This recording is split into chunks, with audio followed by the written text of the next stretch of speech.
Seems like a lot of people don't like their neighbors because one of the biggest questions I get is what can I plant to create a privacy screen between my neighbors and I? Let's talk about it. So we're looking for stuff that is evergreen, so it'll stay green year round, and that's going to be dense and grow to specific heights and sizes to block off people's view of you and your view of people and other things. Now these plants, of course, are great for North Texas, Southern Oklahoma, but a lot of them work in a lot of other places in the country, so make sure to double check with your local experts to see if they'll work for you.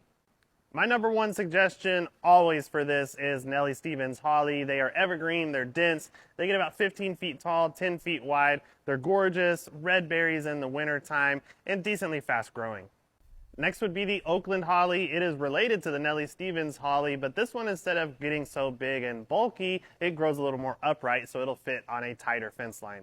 Next would be dwarf or semi-dwarf magnolia trees. They're also evergreen, beautiful leaves, huge white blooms. A couple of the varieties you might try are Little Jim, or my favorite is the teddy bear, which only gets about 15 feet tall usually and has really pretty rounded leaves. Another good one to consider would be a lot of the junipers. So this one is Spartan juniper, but also Blue Point juniper, Taylor, Hollywood, because they all can get pretty big if you have the room, and they're going to be evergreen, just kind of give you that different type of look as to something like a holly. Next would be the waxleaf ligustrum. This one looks similar to a holly, but the leaves are very soft and gorgeous. They also get fragrant blooms in the springtime. They naturally grow to be kind of wide, about 8 feet tall and wide, up to 10 feet. This one's just been shaped into more of a Christmas tree shape. Next would be Elaeagnus. This one is Elaeagnus ebengii, and it is a wonderful screening shrub, about 8 feet tall and wide, very fast growing, very hardy. The leaves are kind of silvery, and if you go ahead and prune them every now and then with your hedging trimmers, that will get them to thicken up really quickly.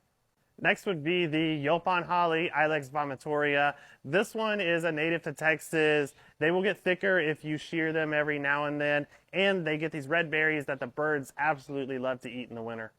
For a shaded or morning sun spot, these Podocarpus yews are really awesome. They give you kind of a whimsical look. The texture is completely different to everything else on this list, and they're just a great overall plant.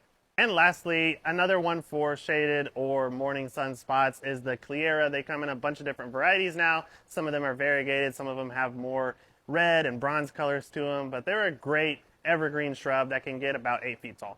So of course there are other shrubs that would work really well in your situation and in your part of the country, but this is a really good list to get started on with your research, and make sure you're checking with your local garden centers around you and seeing what's going to work best in your yard. Make sure you like this video, comment, and follow for more tips like this.